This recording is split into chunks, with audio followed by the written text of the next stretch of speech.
Hi, everybody. It's the Georgieverse. Muted. Telling you to stay hydrated. Yesterday, I fell down in the middle of the street. Was not drinking enough water. Everybody, take a water bottle with you. Like if you're somewhere where it's hot, like in New York, where I am, and things like that. Texas, New York, Cali, all those hot places. We're in part 4 of, of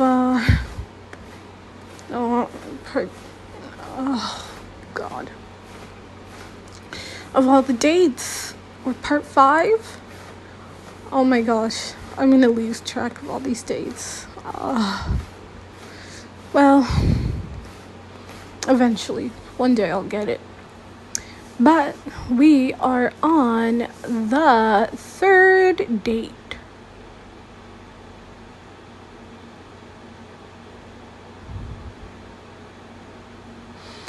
Okay, yeah, it's the 3rd date, so that means it's part 5. Alright, we're always 2 behind. I can tell by the date number. Okay. So we're in part 5. Who's gonna pick Sophie's date and what's gonna happen? Let's see.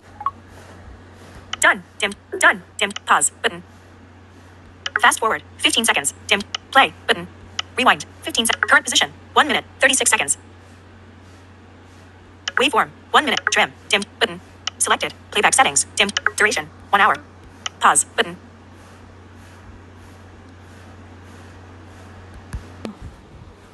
Ugly sweater party. 6:30 p.m. Parentheses. And yes. Parentheses. You have to wear an ugly sweater. Parentheses. You're going to have so much fun at that party, Nana says. She's pulling a tray of cinnamon rolls out of the oven. The room smells delicious, and I laugh when I read the words on her apron. I put the pro in Prosecco. You know where we're going? I ask, then pull out a knife so I can help her put on the icing. Yes, it's at the Browns, just around the corner. Their first party was about 5 years ago, and now it's a tradition in this neighborhood. Amy gives prizes for the ugliest sweater. And there are lots of other games. Her sons, Alex and Brandon, go to the same high school as your cousins, so there'll be plenty of kids there your age. Nana moves the iced rolls to a platter, and just like clockwork, family starts pouring in through from the back door. I know some of the family usually drops in for breakfast, but are there always this many? I whisper to Nana. She cocks her head. It's the holidays. Plus, everyone is just so excited you're here. My forehead scrunches up. They aren't here to see me. Nana gives me a soft smile. Well, of course they are. This is a real treat to have you here. All to ourselves. Facebook. Now. Mackenzie Farrow. Mackenzie. Speech off. All to ourselves. Aunt Lisa puts her arm around me and gives me a kiss on my forehead. Morning, Sophie. I hear last night's date was interesting. I grimace. I'm not sure interesting is the right word for it. Uncle Sal and his group take up almost a whole table. Not only is he the oldest sibling, he and Aunt Camille have the most kids. 5. They also have the most animals. Since Aunt Camille has never met a stray she didn't adopt. Charlie pops in a few minutes later with Sarah right on his heels. They pull up extra chairs and wedge themselves in the few open spaces at the table. I throw a couple of cinnamon rolls on a plate and drag one of the stools closer to the table. So where am I going to find an ugly sweater for the party tonight? I ask Charlie. Make one. And seriously, the uglier, the better. I've got a side bet with Olivia that my date's going to be the better. That my date's going to be better than hers. Sarah nudges him in the side. I'll get in on that bet. I've got tomorrow, and I know my date's going to make your date look like Aunt Patrice planned it. I let out a groan. I guess everyone knows about last night.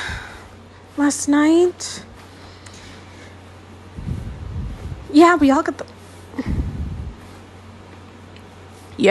we all got the picture too. How old was he? 12? Uncle Sal asks. I shoot daggers at Charlie. I guess you sent that picture to everyone? How? He holds his hands up in front of him.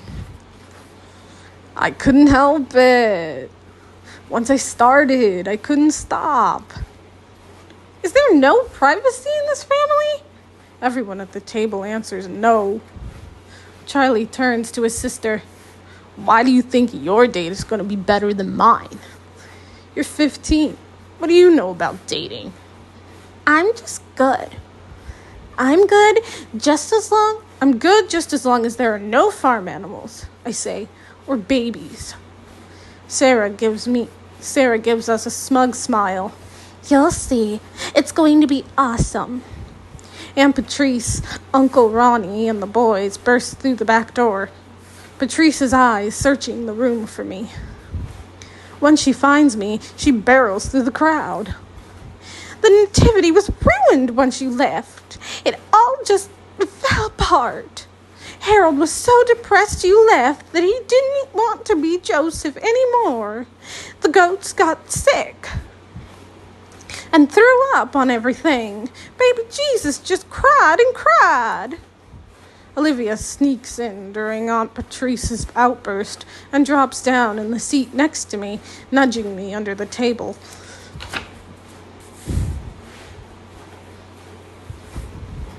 I'm really sorry, Aunt Patrice, I say. I'm really sorry, Aunt Patrice, I say with the most sincere voice I can muster. Her frown persists.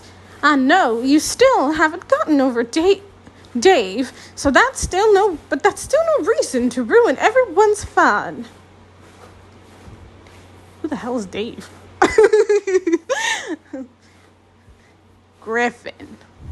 Griffin, Charlie says. Who's Griffin? She asks. The guy Sophie can't get over? He answers.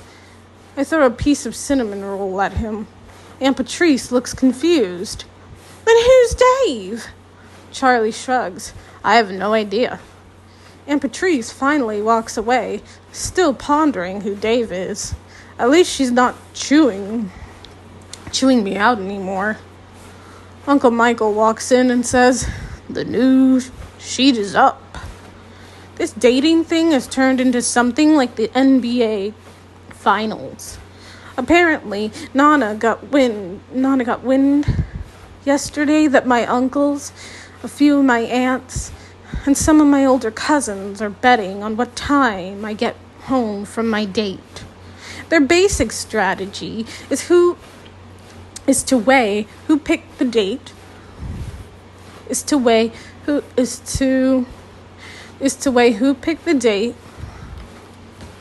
what the activity is, and how long they think I can put up with him. All bets have to be finalized by the time I get in my date's vehicle. Nana acts like she's annoyed, but I suspect she's in on it. How else would they know what time I walk through the door? So there's an actual sheet where you can place a bet now? I ask Olivia. Yes, the group message was getting out of hand. Yes, the group message was getting out of control. How many people are in the group? Why can't I be in it? Olivia's mouth forms a weird grimace. Pretty much everyone. I wanted to add you, but Graham said the only way to keep the competition pure was making sure you weren't influenced by the bets. Then Uncle Ronnie hijacked it with pics of his dog, so Charlie made another group text without him where we took a vote to see if we should kick him out. In the end, Uncle Michael decided to make a betting sheet. Banks, Michael Sal's son. Banks, Uncle Michael's son. Oh gosh. Uncle Michael's son leans forward and says,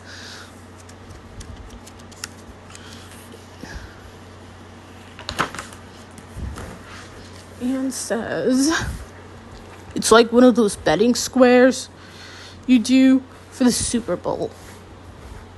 I look at Olivia. This has gotten out of control. She nods toward Uncle Sal. I mean, I didn't know if he even knew how to text. And then he was blowing my phone up. Uncle Sal laughs. I'm glad we've moved on to the sheets. I couldn't take one more picture of Ronnie's dog licking his butt. My phone vibrates on the table, and I turn it over. My heart skips when I see Griffin's name there.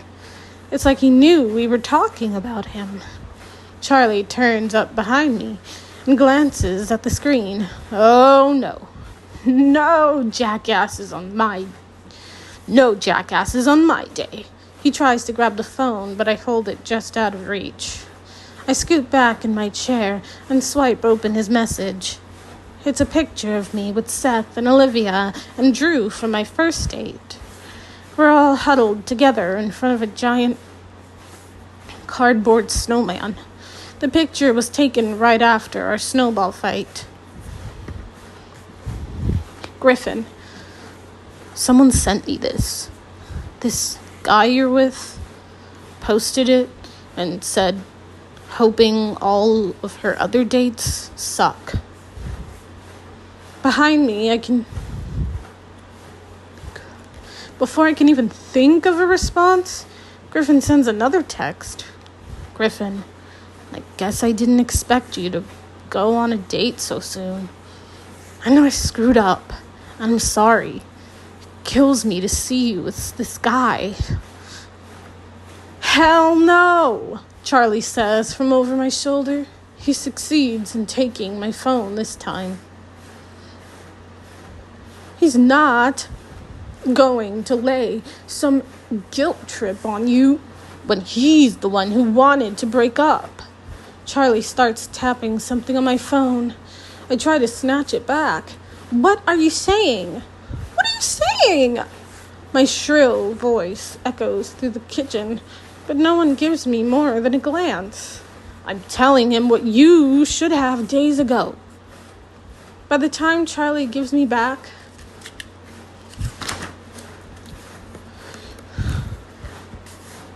the phone, I know his message has been sent.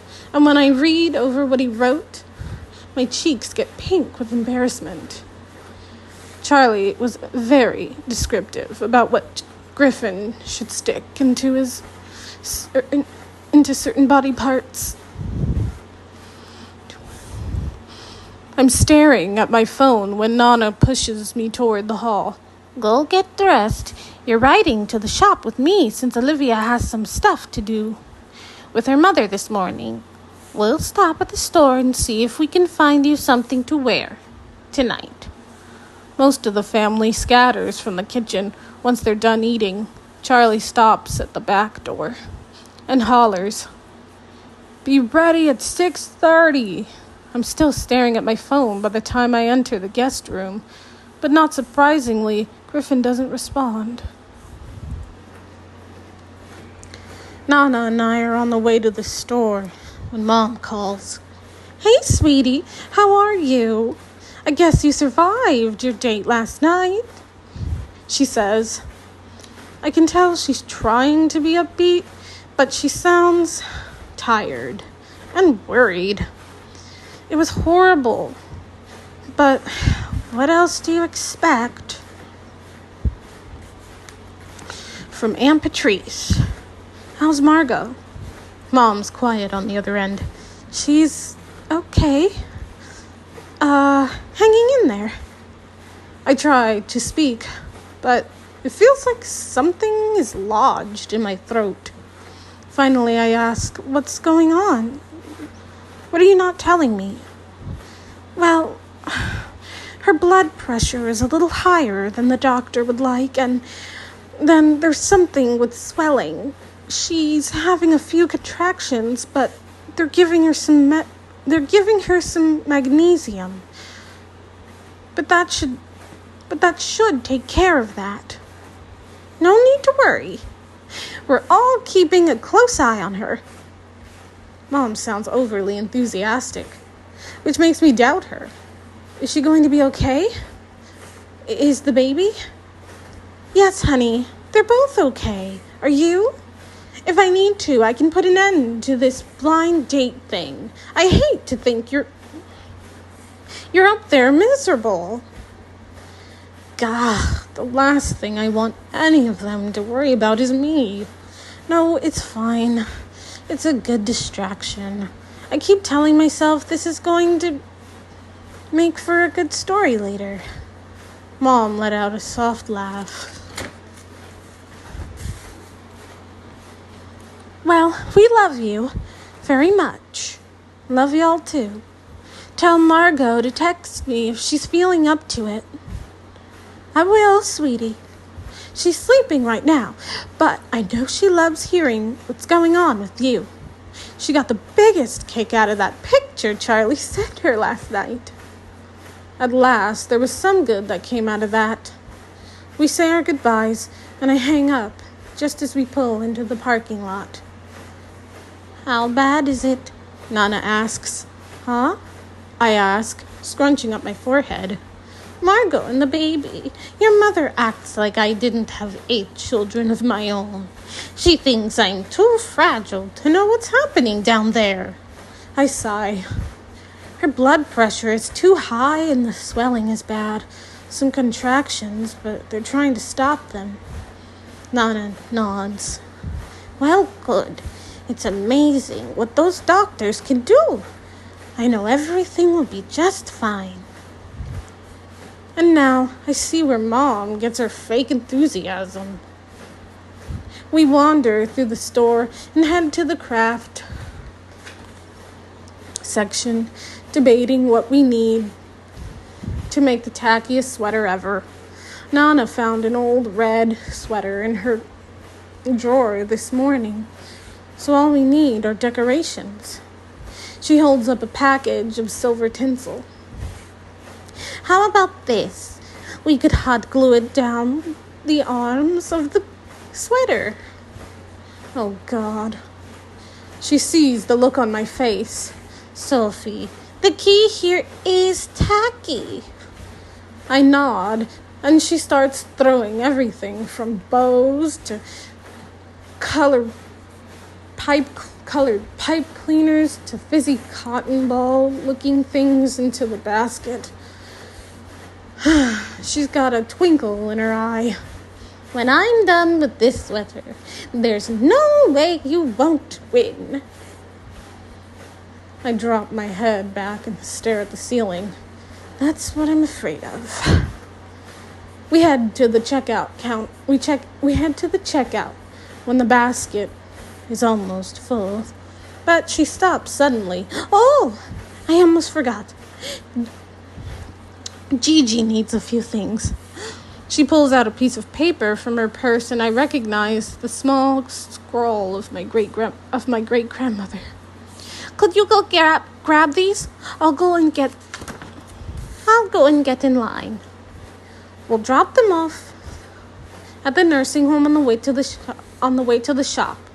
I read the list and blanch at items like adult diapers.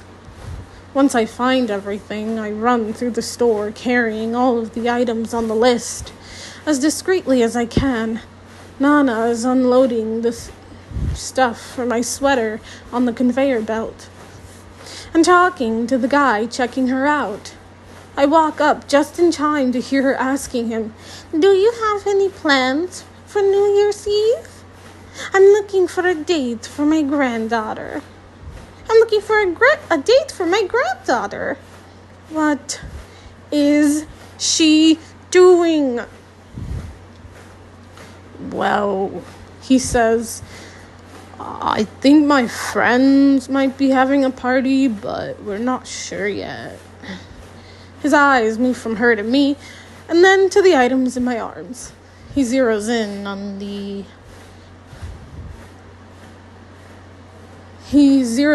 hemorrhoid cream. Oh, there she is. "This is my granddaughter, Sophie," she says, then looks at his name tag. "Sophie, this is David." I drop all the items on the conveyor belt and look at Nana. "I'll be waiting in the car."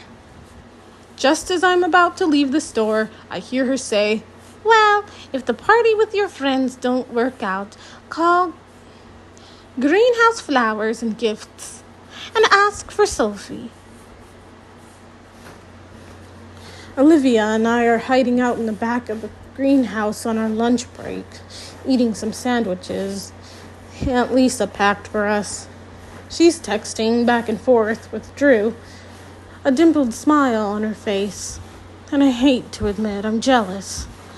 I've heard from Seth a few times, but we're in that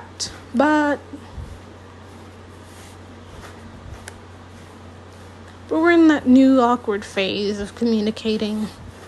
I miss having a deeper connection with someone. I've already talked to Addie twice today. Once this morning to fill her in on last night's date, and then again after the picture of Seth and me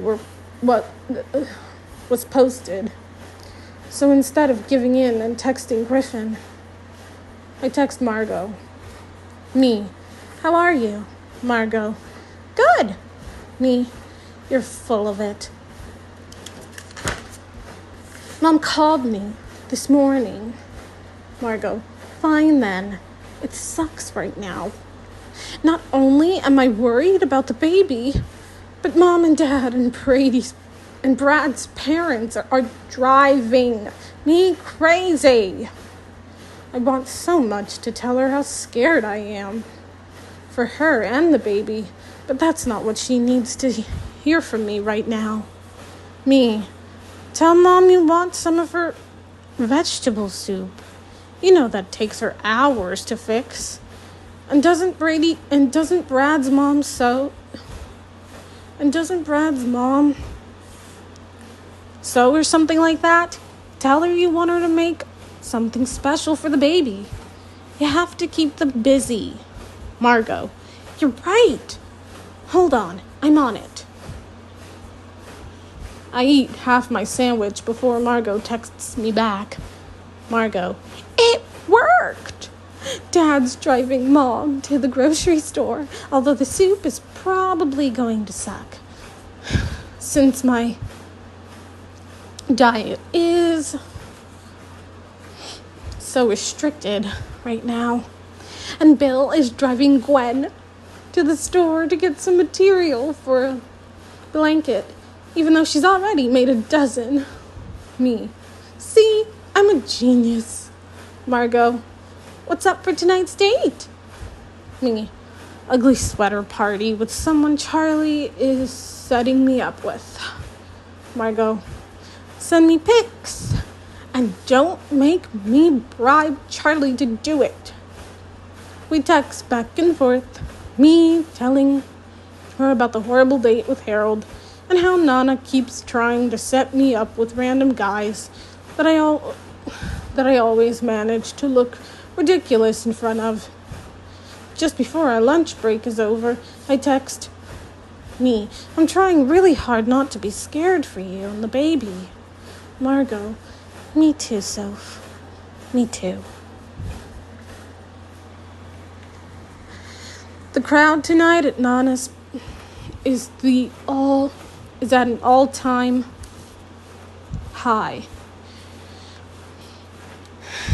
It would be faster to list the family members on and not in attendance. Olivia's wearing what can only be the most ridiculous thing I've ever seen. It's as if she took a small, fully decorated artificial tree, including lights, spliced it straight down the middle, then glued it to the front of her sweater. Aunt Lisa and some of my cousins are helping Nana put the finishing touches on my own hideous sweater. What Olivia's sweater has...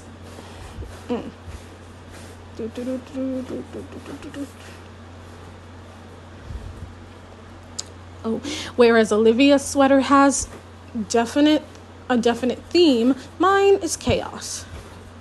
There are bows and tinsel and streamers and ornaments and God knows what else, hot glued to every available space. This sweater probably weighs a good 15 pounds. Are you ready? Charlie calls from the hall just before he walks in. We all stare at his sweater. Charlie, is that reindeer vomit? Nana asks. Charlie struts into the room, arms spread wide, and models his outfit. Near his right shoulder is a piece of brown felt cut out in the shape of the front half of a reindeer with its mouth wide open. All different types of candy are hot glued to the rest of the sweater, as if the reindeer is projectile vomiting it. Isn't it awesome?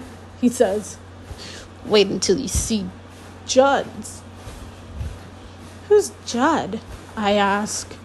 At the same time, Olivia screeches, Tell me you didn't set her up with Judd! What? Charlie says, a confused look on his face. Judd's fun. Judd's obnoxious and an idiot, Olivia says. I sink down on the edge of the bed and look at Olivia like I should use my get-out-of-date-free card obnoxious. Nana straightens and looks at me. After all the time we've put into the sweater? Charlie moves farther into the room. Judd is cool, and I'm telling you, save the card for the evil Joes. Nana clucks her tongue.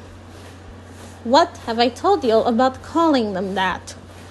Not to, Charlie answers her, then pulls me up and drags me out of the room. Judd's downstairs. Come meet him. With my entourage following. We all march into the kitchen where Judd is waiting. He's got his back to us, but he's looking over his shoulder, mischievously waiting on Charlie. Charlie stands next to him like they've rehearsed this.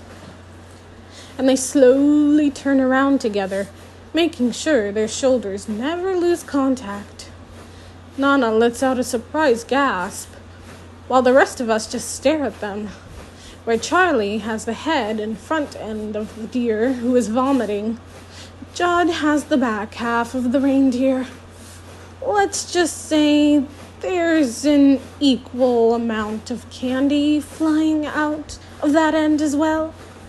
They jump around the kitchen, pounding their hands in the air. We're gonna kill it tonight, Judd yells. No way, we're not winning this, Charlie yells back. The only good thing about this date is that it seems Judd will have to stick pretty close to Charlie all night. Even though the party is down the street from Nana's, we pile into Charlie's truck so we can pick up his date Izzy, who lives across town. Judd sits in the back seat with me, making it look like Charlie is chauffeuring us. He clicks his seatbelt, then turns sideways to face me. So, Sophie, you have plans for college yet? Charlie laughs and I say, yes, I do. Have you made a choice as to where you like to go, or are you keeping some options open? Judd asks in a formal voice as if he prepared icebreaker questions in advance. I've applied to 12 different schools, I answer. Charlie whips around to look at me and says, 12? In a horrified voice. 12? There are 12 different schools you might want to go to? I want to keep my options open, I say back. What 12? He asks. You should be paying attention to the road, I say. Good grief, how far away does Izzy live? I turn my attention back to Judd. He asks, what 12 schools are you considering? Well, I'm thinking about Texas A&M. I stop when I hear Charlie grunt. What's wrong with A&M? I ask him. Nothing. But there's like 1 million people that go there. And you get freaked out by big crowds. No, I don't, I say, but he's right. I really don't like big crowds. Where else? Judd asks. Well, I'm waiting to hear back from a small liberal arts college in Massachusetts. Massachusetts! Charlie howls and swerves when he tries to look back at me again. You realize the winters there last all year and it stays below 0 for most of it. You're exaggerating and you know it, I say. Charlie pulls up in front of a cute 2-story house and throws the truck into park. He twists around until he's facing us. I'm gonna get Izzy. Don't say anything until I get back. And then he's gone. Judd watches Charlie walk up the front path of Izzy's house and then looks back to me, his forehead creased in confusion. Wait, I thought Olivia told me all of y'all were going to LSU together. My stomach twists. Well, we used to say that, but I don't know. But Judd doesn't stay in the truck long enough to get my full answer. The second he sees Izzy, he jumps out so he can match his sweater up with Charlie. Izzy seems equally horrified at Charlie's and Judd's sweater. She took a different approach to dressing up, and instead of wearing an ugly sweater, she's wearing the skirt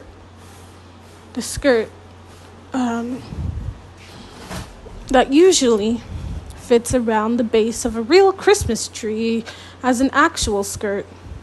Once everyone is back inside, Charlie makes introductions, and thankfully, talk of colleges are forgotten.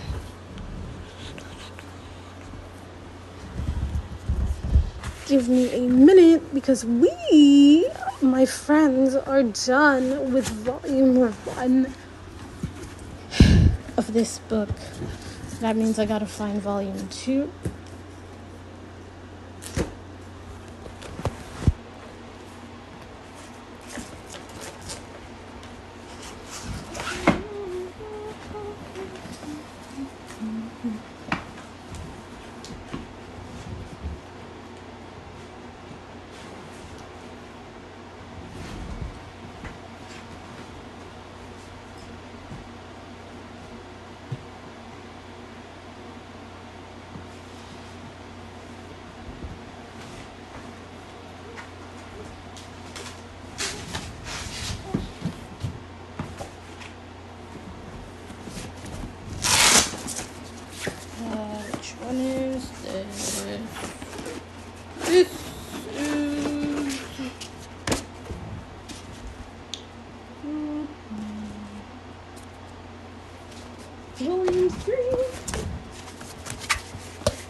Mine too.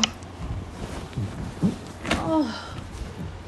Guys, this is a huge achievement in a Braille book journey. Oh my gosh. But let's see. These dates, chapter, part things take forever. Let's see how our date goes. Do. Alright. Still Tuesday, December 22nd. And it's still blind date 3, Charlie's pick. I have to say that because that's what it says on the thing. Continued. I had been worried about walking into the party wearing this monstrosity, but it only takes a few minutes for me to realize I'm almost underdressed. People have gone all out, and it's impossible not to just stand there and stare at every person who walks by. The main living area of the Browns' house is a huge open space. Most of the furniture has been pushed against the walls to allow room for all the guests. There's a giant Christmas tree in one corner. The dining room table is filled with food, and there's a bar set up on the kitchen island. There's a man dressed up as Santa making the rounds, passing out jello shots. I'm sure he's supposed to give those only to the adults, but since it looks like he's been sampling them himself, he's giving them out freely to anyone he passes. As they predicted, Charlie and Judd are a huge success. And as I predicted, Judd isn't much of a date. He's currently competing against some 12-year-old girl in one of those dance video games. Not that I'm complaining. Olivia and Drew arrive, and she introduces me to everyone there. Sometime later, Wes walks in with Laurel. His t-shirt has the words, "This is my Christmas sweater," written in duct tape. But Laurel's the one who has me crossing my arms across my chest when I see her sexy Mrs. Claus outfit. And I thought Halloween was the only time of year where they turn every costume known to woman sexy. "Hey, Sophie, you remember Laurel?" Wes says when they get near the couch where Olivia and I are sitting. We both nod at each other, but then her attention drifts, no doubt, trying to find someone else to talk to. Camille, she yells, and then scampers off toward the kitchen. Wes drops down next to me on the couch, and I scoot closer to Olivia to give him some room. Have you seen Charlie and Judd?" Olivia asks, leaning across me to talk to Wes. Wes laughs. "Yes, they sent me a picture this afternoon." Then he looks at me and asks, "Are you here with Judd?" Before I have a chance to answer, Judd pulls me up from the couch and says, "Sophie, it's our turn." "Our turn for what?" I ask as he drags me away, but my question goes unanswered. That is, until we stop in front of a karaoke machine. "Oh no," I say, and start to walk away. Judd latches onto my hand and pulls me back. "This is going to be so fun." Charlie sees us and starts clapping and cheering our names. The music starts up, and I stare at the small screen. Maybe if I keep my eyes glued there instead of on the crowd, this will be okay. Just when I think this can't get any worse, the title of the song flashes across the screen. We're singing Grandma Got Run Over by a Reindeer? I ask in a horrified voice. Yes, he points to his sweater. It's perfect. The song starts and we sing along. At some point, I manage to look up and see Wes. He's leaning back on the couch, and I'm pretty sure he's crying from laughter. I look at Olivia, and she's not any better. At the scene of the attack, we sing. Then Judd gets louder. She had footprints on her forehead. And incriminating claws marks on her back. I drop the mic and look at Judd. This is really the worst song ever. He gives me a confused look. Really? You think so? I hand Judd my mic and walk back to the couch while he continues to sing.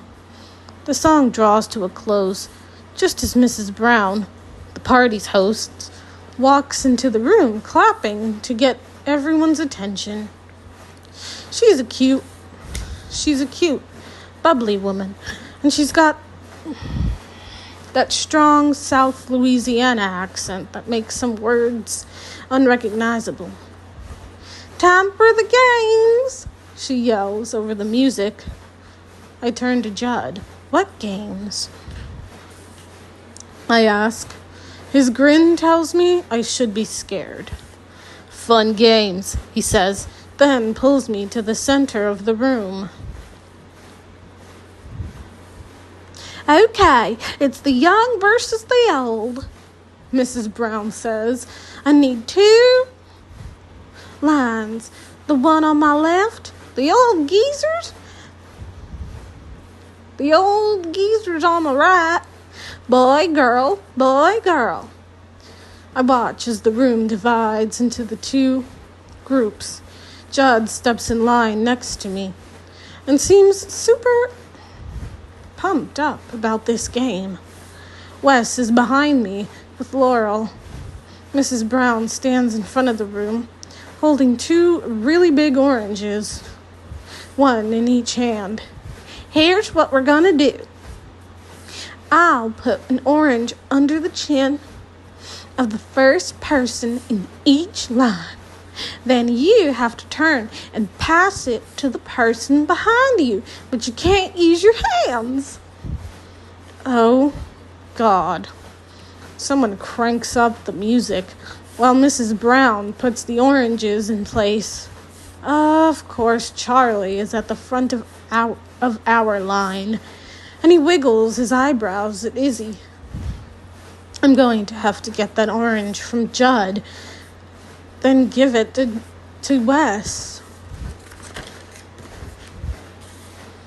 I guess it doesn't matter that my hands are sweating, since I can't use them. Mrs. Brown calls, "Go!"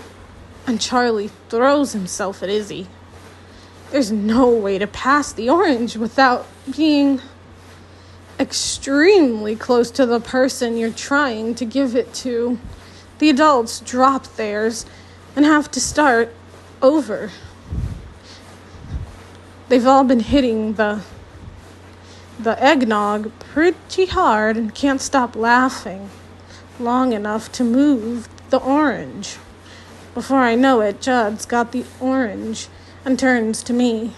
"I'm coming in, Sophie," he says. "I'm coming in, Sophie," he says, then pulls me close. I turn my head to the side and try to get my chin close to the orange. Judd is a big guy, and with all the stuff on my sweater and his sweater, it's hard to get close. I finally bring my chin down on the orange.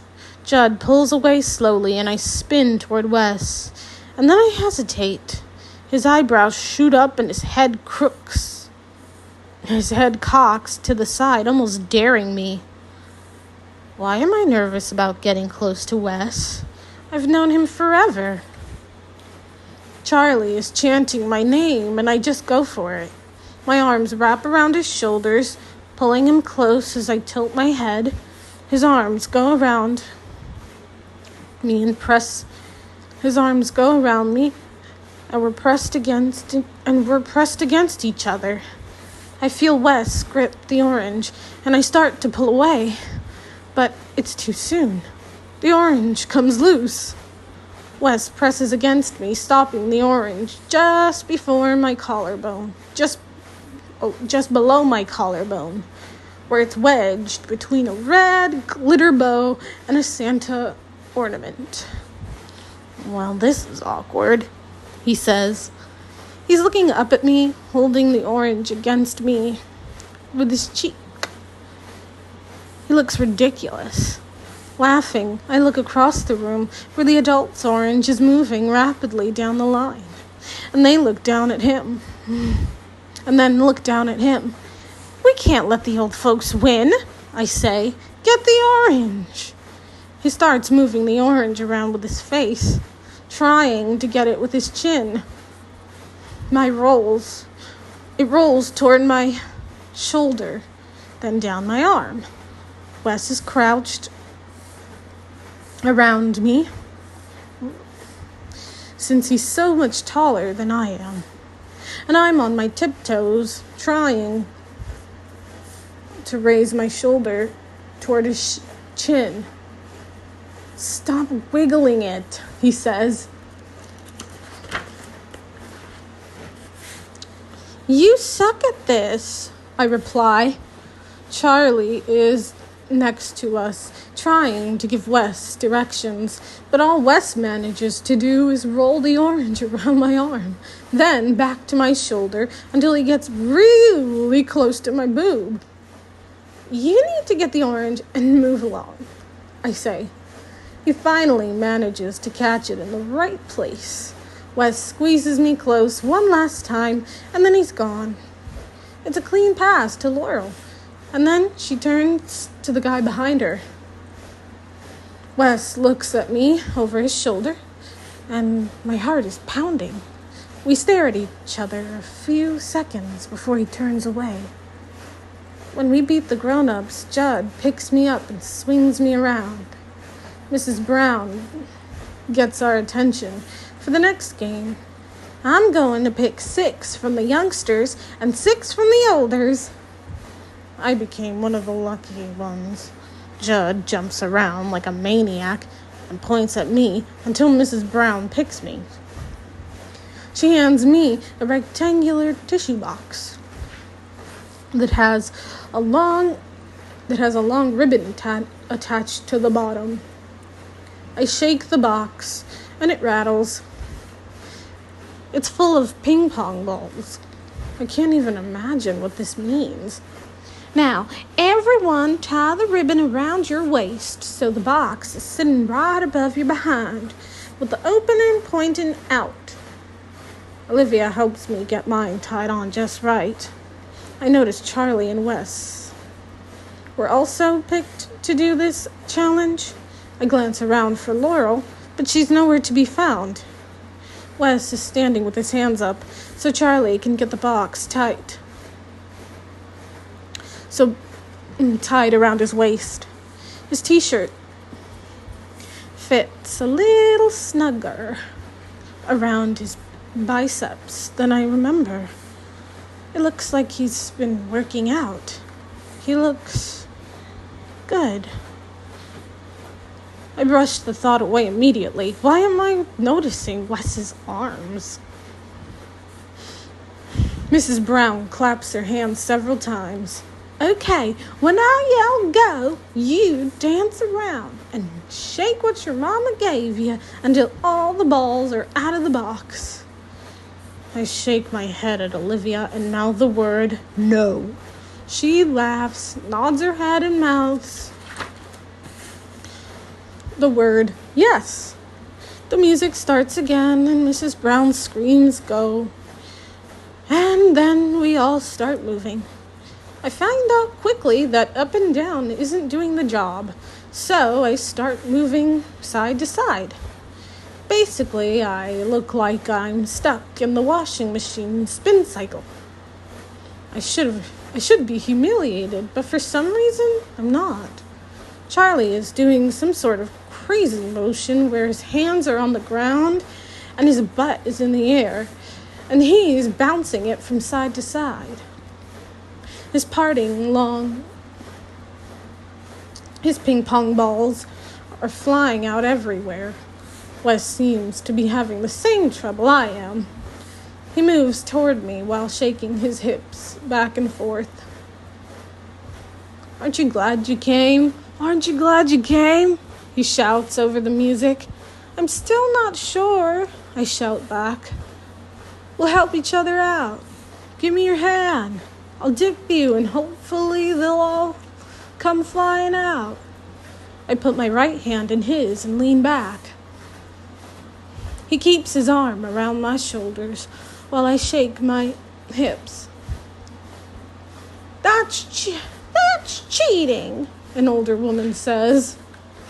She's jumping up and down like she's on a pogo stick.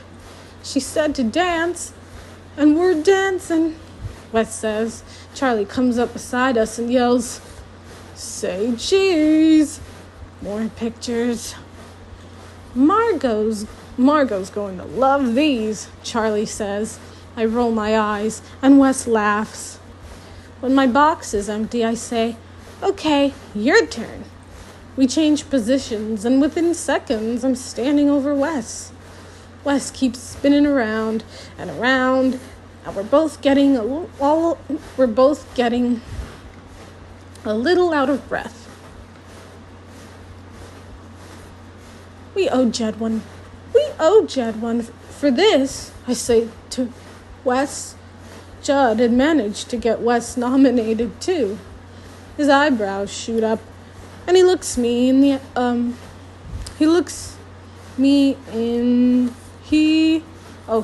in close. When we're done, slip my phone in the back pocket of Judd's pants.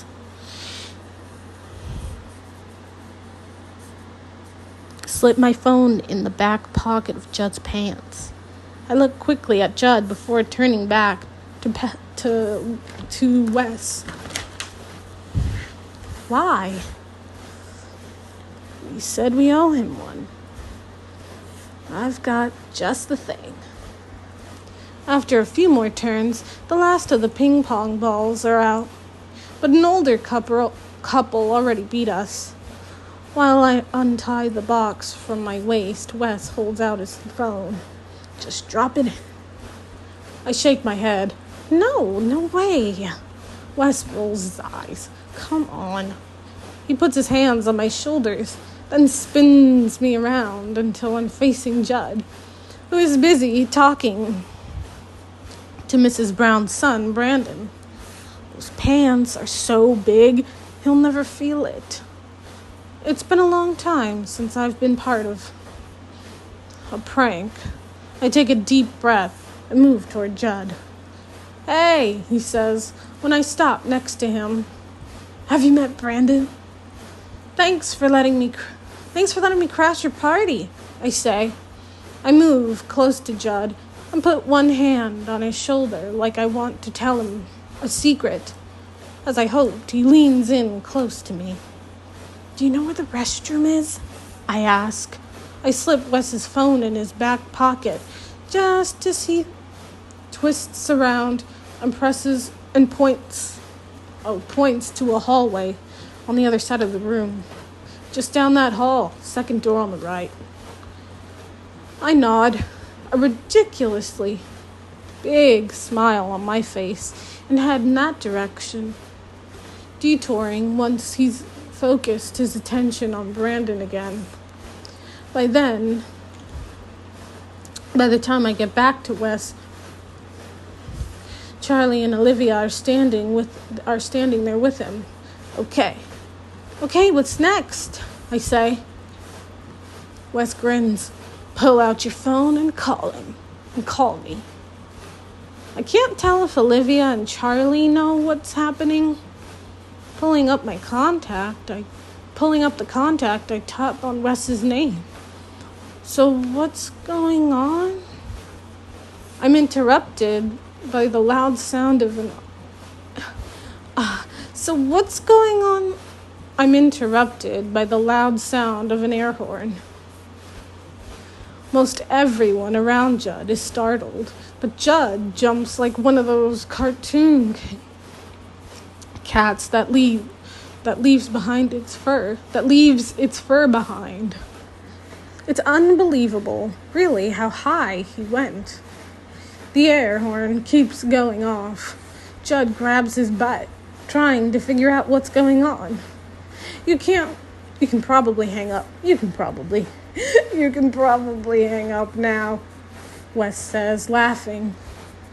Oh, right, I say, looking at the screen, and hit the red end button. I can't stop giggling as I watch Judd. That never gets old, Charlie says. And I'm guessing this isn't the first time they've pulled this particular prank on him. Judd gets the phone out of his pocket and looks at the screen. He walks toward us, waving Wes's phone back and forth, and says, "Nice one, Sophie." Olivia leans over my shoulder and taps Wes's name on my phone. The air horn goes off again, nearly sending Judd to the floor this time. We double over with laughter.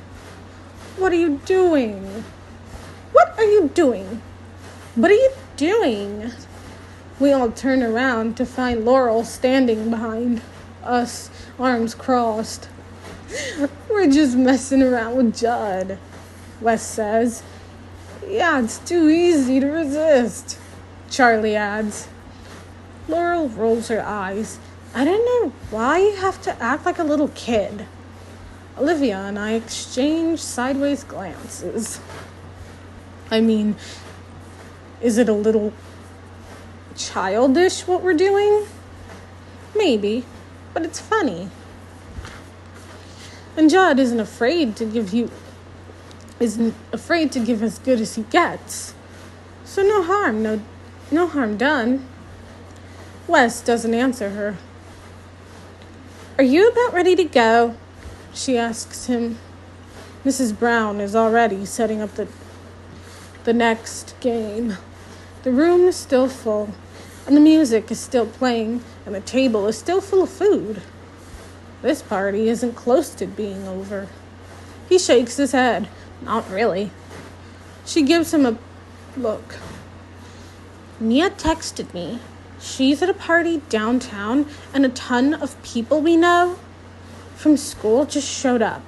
She wants us to come down there. Wes throws a glance at us before turning back to her. I don't really want to go hang out with a bunch of people I don't know. I didn't really want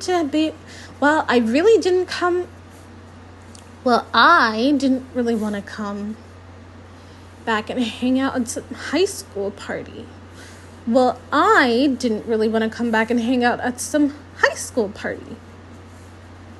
Wes's shoulders stiffen.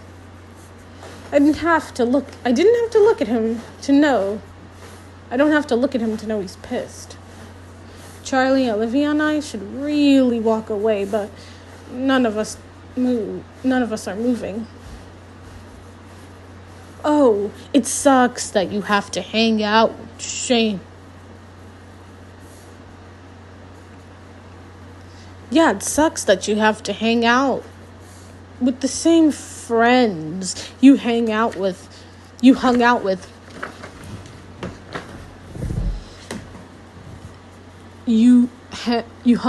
5 months ago. Wes bites back. Laurel cocks one eyebrow at him. I guess I'm going alone then. He nods. I guess you are. Then they stare at each other a few seconds. Then she spins around, not stopping until she's out the front door.